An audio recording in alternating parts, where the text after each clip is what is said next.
story of the Somerton case began on the morning of December 1st, 1948, when a man named John Lewis was walking along Somerton Beach in Adelaide, Australia.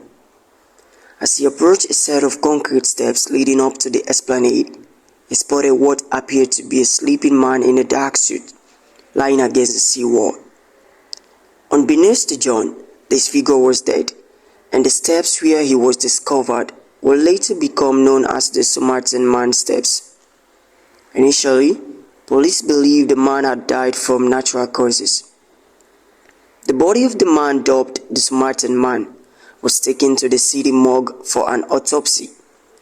The pathologist noted several unusual features. The man's teeth were unusual, well preserved, and showed no signs of dental work, indicating that he might have been younger than his estimated age of 45. He was extremely fit, with strong musculature and no obvious signs of illness. And there was a brown suitcase found near where he was discovered, containing neatly folded cloth, but no personal items of identification. The lack of identifying features on the Somerton man's body perplexed police, but they were even more intrigued by the scrap of paper bearing the words "Somerton" found in the fore pocket of his trousers.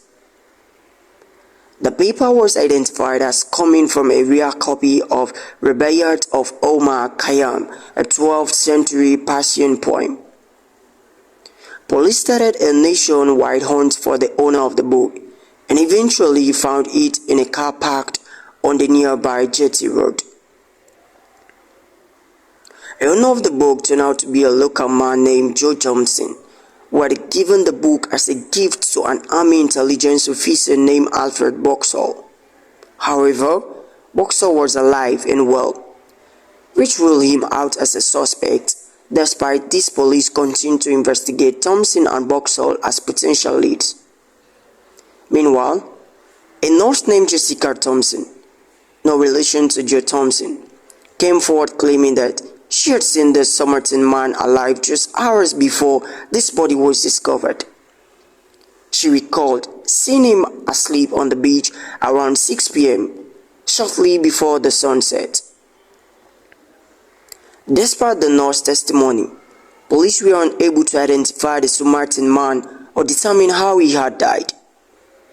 The case became a sensation in the media, with various theories and speculation circulating about his identity and the circumstance of his death. One theory was that the Somerton man was a spy or agent involved in some kind of secret mission. Another theory suggested that he was a jilted lover or a man involved in a love triangle with Jessica Thompson and Joe Thompson.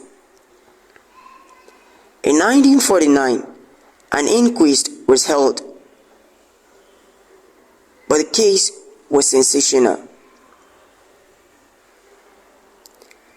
and the coroner could not establish the identity of the Somerton man or the cause of his death.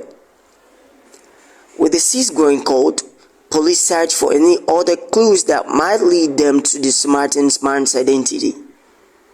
They found a suitcase that had been left at Adelaide rail station and believed it could be connected to the Somerton man, but we are unable to establish a link. A forensic expert also noticed a series of letters and numbers written on the Somerton man's belongings, including his clothing. However, despite extensive investigation, the code was never cracked, leaving another tantalizing clue unsolved. For decades, the mystery of the Somerton man remained unsolved, with various investigators and amateur sleuths continuing to dig into the case. In recent years, advances in DNA technology have renewed hope for identifying the Somerton man. In 2016, an exhumation of the body was approved by the Attorney General of South Australia, and DNA was extracted from a sample of his hair. However, this DNA was too degraded to yield and useful information, leaving the case frustrating and unresolved. The case of the Somerton man continues to be a source of speculation and intrigue, attracting the interest of people worldwide. The identity of this enigmatic figure, the meaning of the cryptic code, and the circumstance of his death remained unanswered questions. The Somerton man's story has inspired a number of books, documentaries, and even a play. But the truth of his real-life mystery remains elusive. Some people believe the case was never solved, while others hold out hope that one day the evidence to technology will shed light on this enduring enigma. The enduring fascination with the Tenon-Short case is rooted in its enduring air of mystery and intrigue. It's a story with all kinds of hallmarks of a classic wooden unit, a mysterious death, a cryptic clue, a nationwide hunt for a killer, and a seemingly endless array of dead ends and false leads. The Somerton man himself remains a compelling figure, a handsome, well-dressed man found dead under mysterious circumstances. Who was he? Was he a spy, a lover, or just an unfortunate victim? The inability to answer this question was turned him into a legend in his own right.